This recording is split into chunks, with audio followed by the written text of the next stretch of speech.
Black holes, right. They're like the biggest mystery in the universe. These invisible things just swallowing everything up. It's a topic everyone wants to know more about. So we're going deep on how we went from maybe they exist to actually observing these things. We're going to uncover some amazing research today. And get this, you're among the first to hear about the first ever pictures of black holes. It's true. Our guide for this is from the James Clerk Maxwell Foundation. Now, you might be thinking, hold on, wasn't he the electricity and magnetism guy? What's that got to do with black holes? Well, that's the cool part. We'll see how these totally different areas of science are connected. Our story starts way back in 1783 with a physicist named John Michell. And get this is before we even really understood what light was. Yeah. Michell, he was working with this idea that light was made of these tiny particles. He called them corpuscles. So like little bits of light bouncing around. Exactly. Now, Michell knew light had a speed limit thanks to astronomer Ole Romer. Romer, he figured this out by, believe it or not, studying the eclipses of Jupiter's moons. Talk about dedication. Wow, that's some serious scientific detective work right there. It really is. So Michell, he takes this idea of light having a speed, combines it with Newton's law of gravity, and he starts thinking, what if, right? What if there were these objects out in space so incredibly massive, so dense, that their gravity could pull even light back in? That's incredible. He basically predicted black holes over a century before we even had the term. He did. He called them dark stars. These objects so massive, light itself couldn't escape their pull. See, dark stars, that's way cooler than black holes. But how did we get from that to what we understand now? Well, that's where Einstein comes in. 1915, he drops his theory of general relativity, and boom. Total game changer for how we think about gravity. Right. Einstein's theory showed gravity isn't just a force, but it's like a bending, a warping of space and time itself, caused by mass and energy. Exactly. And this warping, this curvature, that's what creates the pull of gravity. More mass of the object, the more warp, the stronger the gravity. So Michel's dark stars, these things so massive they could trap light, they weren't just some random idea anymore, were they? Exactly. Einstein's theory gave us the math, the framework to understand how they could exist. Not just possible, but a natural outcome of how gravity works. I bet that blew some minds in the scientific community back then. Suddenly, this wild idea from over 100 years earlier had, like, Einstein's stamp of approval on it. But there's still a problem, right? How do you even find something that doesn't emit light? That's the real trick, isn't it? Yeah. Not easy to spot something that's basically invisible. Okay, so where do you even begin to search for something that's hiding in plain sight? Or rather, not in plain sight? Well, that's where things get even more interesting. Instead of looking for black holes, we learn to see their influence. You know, think of it like a dance. Okay. You can't see one of the dancers, but you see their partner getting swung around. Right. That's the kind of clue we're looking for. All right, I like where this is going. So it's all about the effects a black hole has on the stuff around it. You got it. But to really get into that, we need to dive into how stars live and die. And that's where this brilliant guy, Subramanian Chandrasekhar, comes in. Okay, Subramanian Chandrasekhar, that's a mouthful. So what did he figure out about all this? Well, Chandrasekhar, he was really into, like, the death of stars, which, when you think about it, is kind of where the story of a black hole could begin, right? Right. So he knew when stars run out of fuel, gravity takes over, the star collapses. And he wanted to know, like, is there a point of no return? Big question. And what'd he find? So in 1930, he makes this huge discovery. There's a critical mass we call the Chandrasekhar limit now. And beyond this, a star just can't fight gravity anymore. Like if a star is big enough, hits this limit, it just keeps collapsing. No turning back. Exactly. It's like, imagine you're squeezing a spring, right? At some point, it just can't take it anymore. Oh, and get this. He was only 19 when he started this work. Won a Nobel Prize in physics for it in 1983. 19? He was practically a kid himself. That's wild. But how does a collapsing star actually become a black hole? What's the process? Okay, so picture this. You've got this massive star, way bigger than our sun, and it's run out of fuel, right? Gravity starts to win against the outward pressure that was holding the star up. Now, as the core collapses, it blasts out this insane amount of energy. The outer layers of the star, they explode outward and boom, supernova. Supernova. Now, those are some seriously bright events, brighter than an entire galaxy for a little while, right? Oh, yeah, absolutely. Like a cosmic fireworks show. It's the death throes of a massive star. Super dramatic. Now, here's the thing. If the core of that star, what's left after the supernova, if that's still massive enough above that Chandrasekhar limit, the collapsing doesn't stop. It just keeps going. It gets denser and denser and denser. Yeah. More and more mass packed into a smaller and smaller space. Until black hole. Boom. You got it. Yeah. The gravity gets so strong that not even light can escape, and bam, a black hole is born. Wow. Okay, I'm with you so far. We've gone from dark stars to Einstein giving them a math makeover to Chandrasekhar showing us how stars can actually make them. But how do we go from theory to actually finding these things, these invisible objects out there somewhere? That's where the real detective work starts.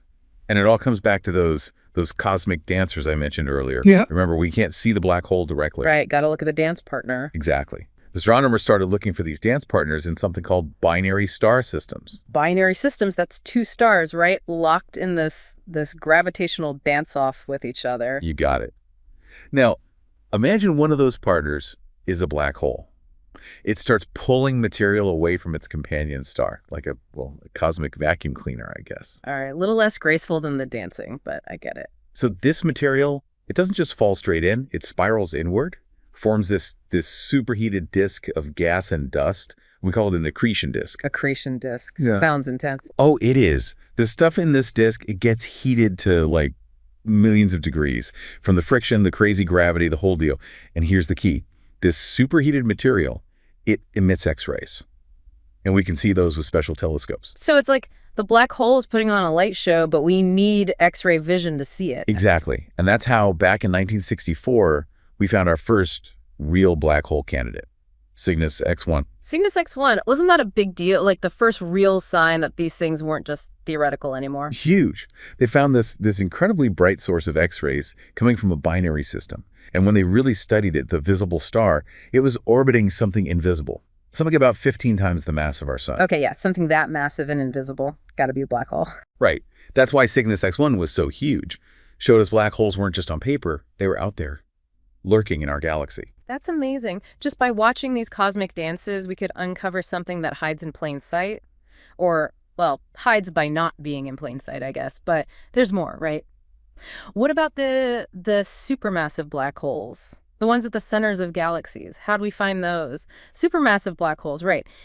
These things are like the heavyweights of the universe. How do you even start looking for something that's basically a giant cosmic vacuum cleaner sucking up everything around it?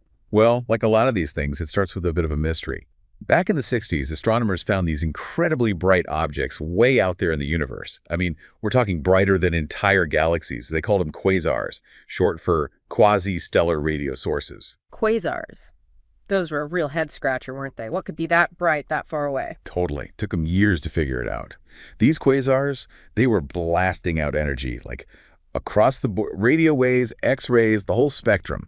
The sheer power was mind-boggling. So what was the answer? What could possibly power something as luminous as a quasar, outshining entire galaxies? Turns out the only thing that could explain it was a supermassive black hole. We're talking millions, even billions of times the mass of our sun. Wow. Okay, so same basic idea as those accretion disks around smaller black holes, just supersized. You got it. As stuff falls into these supermassive black holes, it gets crazy hot, right? Releases these insane amounts of energy. And that's what we see as quasars. Like the black hole's having a feast, and the light from that feast can be seen from, like, forever away.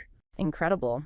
But what about, our own backyard? The supermassive black hole at the center of our galaxy, Sagittarius A. How do we figure out that one was there? Ah, Sagittarius A. Now, that's the story of some serious scientific dedication. It actually started back in the 30s when astronomers picked up this strong radio signal coming from, well, the direction of Sagittarius, obviously. Makes sense. Right. But it took a while. It wasn't until the 90s that astronomers Andrea Ghez and Reinhard Genzel, they used these new high-powered telescopes to really study the heart of our galaxy. And this is where it gets really cool, right? They weren't just looking at a point of light. They were tracking how stars were moving. Exactly. And these stars weren't just drifting around. They were zipping around this invisible something at crazy speeds. Yeah. Thousands of kilometers per second. Only one explanation made sense. A supermassive black hole. Ghez and Genzel, they even won a Nobel Prize in physics for that work in 2020. Well deserved too. But what blows my mind is we don't just have to rely on theory anymore. We have an actual picture of Sagittarius A. That had to be a huge moment for astronomy as a whole, right? Absolutely. Back in 2022, the Event Horizon Telescope, which is actually this global network of radio telescopes all working together, They managed to capture that first ever image. Now, it's not a photo of the black hole itself. That's impossible, of course. Right, because no light. Exactly. What they captured was the shadow of the black hole, the silhouette against all that bright gas and dust swirling around it. It's like confirmation of, well, decades of work and theories. Absolutely wild. But even with everything we've learned, black holes still have their secrets. Like Stephen Hawking, he proposed this idea that kind of breaks your brain a little. Yeah. That black holes, they're not completely black, that they actually radiate energy. Hawking radiation, it's called. That's right. It's a little complicated, but basically, Hawking showed that at the edge of a black hole, the event horizon, quantum effects could cause these particles to, well, to pop into existence. Particle and its antiparticle. Okay. And sometimes one of those particles falls into the black hole while the other escapes. And that escaping particle, that's Hawking radiation. So the black hole loses a tiny bit of mass every time that happens. Does that mean, like, given enough time, a black hole could actually evaporate? That's the theory. Now, we're talking way, way longer than the current age of the universe for that to happen. But the idea that black holes aren't eternal, that they might eventually fade away, it changes everything. Definitely a lot to think about. We've gone from, like, the very first ideas of dark stars to actually seeing the shadows of supermassive black holes. It's incredible how much we've learned. It really is amazing. And the best part, we're only just getting started. There's so much more out there to discover about these enigmatic objects. And who knows? Maybe one of our listeners will be the one to make the next big breakthrough in black hole research. That's our deep dive on black holes from their birth to their possible death. They really push our understanding of the universe. Keep looking up, everyone, and never stop questioning the mysteries of the cosmos.